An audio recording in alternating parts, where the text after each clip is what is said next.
जय हिंद दोस्तों, आशा करता हूँ बहुत बढ़िया होंगे। एसएससीजीडी के आपकी फिजिकल तैयार स्टार्ट हो चुके हैं, तो आज आपके सारे डाउट्स मैं क्लियर कर दूंगा।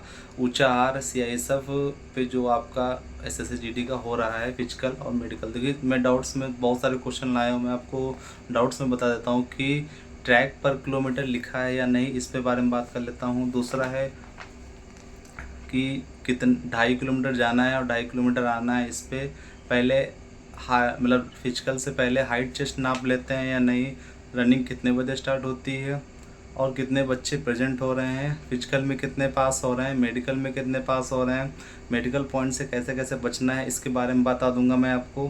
फिर अगला क्या है, ओवरवेट के बारे में बताऊंगा, चेस्ट के बारे में बताऊंगा, आई विज़न के बारे में बताऊंगा, वॉच अलाउ है या नहीं है, खाली पैर दौड़ सकते हैं नहीं दौड़ सकते, हाइट अगर 170 है तो आपको क्या क्या करना है, इन सारे क्वेश्चंस पे मैं आपको वीडियो बताने जा रहा हूँ। तो आप लोग को पता है कि मेरा सीआईएसएफ ऊंचा हार में फिजिकल हुआ था, तो इसलिए मैं आपको पूरा ए टू जेड इस पे बारे में वीडियो है बता देता हूँ। पहली बात है, ट्रैक पर किलोमीटर लिखा है या नहीं लिखा है। देखिए दोस्तों, ट्रैक पर इनका जो है किलोमीटर इस बार नहीं लिखा है। जब मेरा हुआ था उस टाइम पे लिखा हुआ था और इस बार इन्होंने नहीं लिखा है। फिर अगला क्या है, 2.5 किलोमीटर जाना है, फिर 2.5 किलोमीटर आना है। बोल रहे थे रोड कैसी है। रोड दोस्तों बिल्कुल A1 टॉप की है, जैसे हाईवे पर होती है उस तरह की रोड इसमें है। फिर उसके बारे में बात कर लेते हैं। रोड तो आपकी क्लियर हो गई। फिर नंगे पैर दौड़ सकते हैं या नहीं। हाँ, आप जैसे मन है आप वैसे दौड़ सकते हैं। ये इतना क्वेश्चन हो गया। फिर अगला क्या है, ओवरवेट।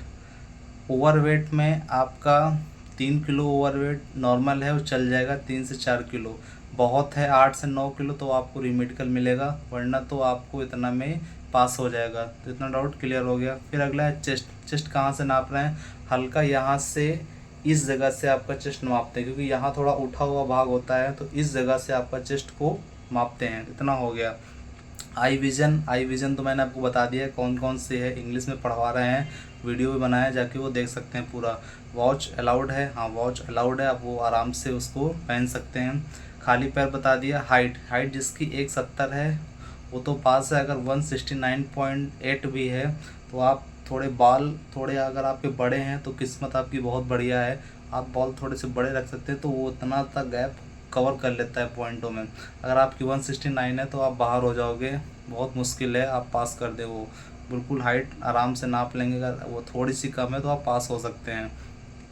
फिर अगला क्या है कि रनिंग कितने बजे स्टार्ट हो रही है। रनिंग सुबह 8 बजे स्टार्ट कर देते हैं, 8 से 8:30 बजे 110% स्टार्ट हो जाता है। एक बैच बन रहा है, एक बैच में रनिंग करवा रहे हैं, ज़्यादा बच्चे को नहीं बुला रहे हैं। फिर अगला क्या है, कितने बच्चे आपके पास हो रहे हैं। अगर रनिंग में एक बार 50 से 60 बच्चे ही आ रहे हैं डेली, 50 बच्चे, तो 50 में से आपके 38-40 बच्चे पास हो जा रहे हैं, 10 बच्चे तक फेल हो जा रहे हैं मिनिमम। फिर उसके बाद तुरंत उसका डीवी स्टार्ट हो जाता है, डॉक्यूमेंट्स वेरिफिकेशन। उसमें क्या है आपको सारा पता है, आधार कार्ड और फ़ोटो और कास्ट सर्टिफिकेट जो भी बना हुआ है, फ़ोटो वगैरह सारी चीज़ आपको लेके जानी है। हाई स्कूल की मार्कशीट, अगर उसमें इंटर डाला हुआ है तो इंटर की भी मार्कशीट, बीएससी डाला है तो बीएससी की भी मार्कशीट, जो जो उसमें लिखा है उसकी सारी मार्कशीट ओरिजिनल लेके जाना है सारी। फ़ोटोकॉपी कोई मान्य नहीं होगी। क्रूशियल डेट के पहले का ही होना चाहिए। बाद का है तो आपको पास तो कर देंगे लेकिन यूआर में काउंट कर देंगे, तो ये आपको बिल्कुल ध्यान देना है। फिर उसके बाद आपका होता है मेडिकल। मेडिकल में क्या है, पूरा मेडिकल एक दिन में नहीं हो पा रहा है। पहले आपका ब्लड टेस्ट, यूरिन टेस्ट और एक्सरे। तो बहुत एक लोग ने कमेंट किया था मेरी हड्डी डैमेज है यहाँ की, तो दोस्तों एक्सरे में यहाँ का एरिया पूरा आ जाता है। तो अगर आपकी क्रैक नहीं है हड्डी तो आप पास हो जाओगे, अगर हड्डी क्रैक है तो मुश्किल है, क्योंकि एक्सरे में ये पूरा हिस्सा कवर होता है। हाथ की है तो आप बच सकते हो इस हाथ इतने एरिया में, क्योंकि हाथ अगर सही दिख रहा है ऊपर से तो आप पास हो जाओगे, लेकिन अगर टेढ़ा मेढ़ा दिख रहा है तो आप फेल हो जाओगे। तो इतने एरिया का आपका चेस्ट का एक्सरे होता है और ब्लड टेस्ट होता है। ब्लड टेस्ट में आपको पता नहीं चलता, उसमें सारी चीज़ सब कुछ देख लेते हैं, शुगर वगैरह और हीमोग्लोबिन कितना है। हीमोग्लोबिन आपका 12 तक होना चाहिए, 10 तक तो मान मिनिमम है, हीमोग्लोबिन इतना तो होना चाहिए। फिर मेडिकल पॉइंट से कैसे कैसे बचना है आपको। मेडिकल पॉइंट्स में आपको जैसे बहुत सारी चीज़ें आपको बहुत बचा सकती हैं। आँख भी अब बचा सकती है, आँख में वीडियो पूरा बनाया वो देख सकते हैं। फिर कान, कान की पूरी सफाई आपको करवा के जानी है, पूरी पूरी। नाक, नाक की पूरी सफाई होनी चाहिए, गंदा नहीं होना चाहिए, पूरे स्पष्ट दिखना चाहिए। दांत, दांत की बिल्कुल चमचमौवा सफाई होनी चाहिए जिसको बोलते हैं। आप डॉक्टर से सफाई करवा सकते हैं। फिर अगला अगला है हाथ। हाथ बिल्कुल बढ़िया साफ साफ सफाई तो होनी चाहिए, बिल्कुल सीधा हाथ, टेढ़ा एंगल नहीं बना तो आप बाहर हो सकते हैं, तो आप कुछ बचा भी सकते हैं। आप हल्का हाथ को फैला लीजिए तो आपका वो एंगल बन जाएगा, तो ज़्यादा नहीं। फिर उसके बाद आता है पूरा, ऊपर से स्टार्ट कर लेता हूँ। इसमें कान में डालेगा मशीन, उससे चेक कर लेगा मशीन से। इतना क्लियर हो गया। एक मशीन आती है, उसमें कैमरा लगा होता है ऊपर, एंडोस्कोप उसको बोला जाता है। तो वो उस इंडोस्कोप के कैमरे से अंदर पूरा बड़ा बड़ा दिखता है, वो पता चल जाता है कि पर्दा फटा है या नहीं फटा है। नाक में भी डालता है, उससे पता चल जाता है। नाक में भी यहाँ पर मांस बढ़ जाता है, उससे होता है, तो वो भी आप सही करवा सकते हैं। नोकनी, नोकनी में भी फेल हो रहे हैं बहुत ही कम, एक आध बच्चा। तो नोकनी में आप बच सकते हैं थोड़ा एक्सरसाइज करके, और पैर को फैला के ही डॉक्टर के सामने रखना है। ज़्यादा घबराना नहीं, घबराओगे तो आप वो पकड़ लेगा। फिर अगला है, फिर इसके बारे में स्टार्ट, इतना तो हो गया ऊपर का हिस्सा। फिर आता है अंदर के बॉडी के बारे में। टैटू आपका नहीं होना चाहिए। टैटू आपका मेन हैंड पे तो बिल्कुल नहीं होना चाहिए, क्योंकि यही आपका सैल्यूट मारना होता है, तो इस जगह तो बिल्कुल भी नहीं होना चाहिए। अगर कहीं भी अन्य जगह पर छोटा सा है तो आप भले बच सकते हो, वरना तो टैटू मुश्किल है। आप रिमूव करवा लीजिएगा टैटू के बारे में, मुश्किल है, टैटू आप नहीं पास करवा पाओगे। क्योंकि टैटू एक फौज के हिसाब से देखा जाता है कि ये एक अजीब टाइप का पर्सन है जो टैटू छपवा सकता है, तो वो कुछ भी कर सकता है। इसका मतलब उसके अंदर शौक बहुत ही उच्च लेवल के हैं, इसलिए फ़ौज में टैटू वगैरह नहीं मान्य है। इतना तो आपको क्लियर हो गया। फिर अगला क्या टॉपिक है, नाखून वगैरह बढ़िया आपको सफाई सफाई करके जाना है। हर जगह की आपको सफाई करनी है, पूरा शरीर, ये नहीं गंदा संदा लेके पहुंच जाओ तो डॉक्टर को भी अजीब लगता है।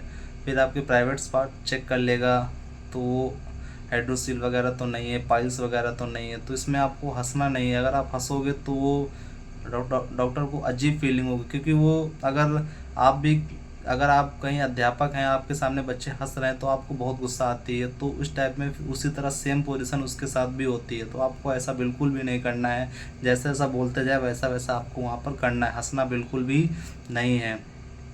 पैर के बारे में बता दिया, प्राइवेट पार्ट्स देख लेगा वो, अगर उसका मन है तो टच करेगा, वरना तो टच नहीं करता है प्राइवेट पार्ट। ऐसे ही दूर से जो जो बोलता जाएगा वो आप लोग को करना है। खांसने को बोलेगा खांस दीजिएगा, बैठने को बोलेगा बैठ दीजिएगा, घुटने के बल कहेगा ऐसे खड़े हो जाओ तो वैसे, तो आपको वैसे वैसे करना है, और कुछ ज़्यादा वहाँ पर भी नहीं करना है। तो मेडिकल्स में बस इतना ही चेक हो रहा है, और वगैरह कुछ एक्स्ट्रा पार्ट नहीं चेक हो रहा। अगर आपको और भी कोई डाउट है मेडिकल्स में, वेनिकल्स वेंस है, पैर की नसें निकली हैं, तो पसीना आता है, तो पसीने तो आप पास हो जाओगे, नॉर्मल रहता है तो पास हो जाओगे। वेनिकल्स वेंस में एक आध बच्चा छट रहा है, ज़्यादा नहीं, तो आप उसमें भी पास हो जाओ। मेडिकल नॉर्मल ही हो रहा है, क्योंकि इस बार एक साथ सब कुछ करा रहे हैं, तो सब कुछ पास हो जा रहा है। मैंने सारी चीज़ आपको पूरी बता दी है उच्चाहार के बारे में। तो अब आपको और कोई डाउट्स हो तो कमेंट्स में बता दीजिएगा, और भी मैं सब कुछ चीज़ें स्पष्ट कर लूँगा जिनका भी वहाँ पर हुआ है, जिससे मेरे दोस्त हैं उनसे बात हो जाएगी। पहली बात तो मेरा भी पता है आपको, मैं सेलेक्टेड हूँ तो एसएसएफ में, तो मुझे बहुत कुछ पता है मेडिकल्स के बारे में। मेरा भाई का भी सिलेक्शन हुआ है, उसका भी बारे में मुझे पता है। मैं भी उसके साथ गया था उसका मेडिकल करवाने, उसको तो री मेडिकल मिला था, दोबारा वो पास हुआ था। फिर जैसे इसमें आपका मेडिकल हो गया, फिर री मेडिकल मिलेगा। री मेडिकल आपका अगले दिन हो जाएगा। ज़्यादा बड़ी दिक्कत है तो आपको 3 से 4 दिन का वक्त भी देगा। ऐसी घबराने वाली बात नहीं, फेल नहीं करेगा तुरंत। री मेडिकल में 80% बच्चा पास हो जाता है, 20% बचता है जिसको बहुत ज़्यादा प्रॉब्लम है, वही फेल होता है, वरना तो पास हो जाता है 80%। तो कुल मिला के ये मेरा पूरा रिव्यू था। आपको वीडियो कैसा लगा ज़रूर कमेंट्स में बताइएगा, और अपने दोस्तों के साथ शेयर कीजिएगा प्लीज़। तो थोड़ा आप लोग सपोर्ट करिएगा तो मैं और भी सारी चीज़ आपको स्पष्ट करता रहूँगा। ओके, थैंक यू, मिलते हैं नेक्स्ट वीडियो में। जय हिंद, जय भारत। और भी कोई डाउट्स हो तो कमेंट कर दीजिएगा।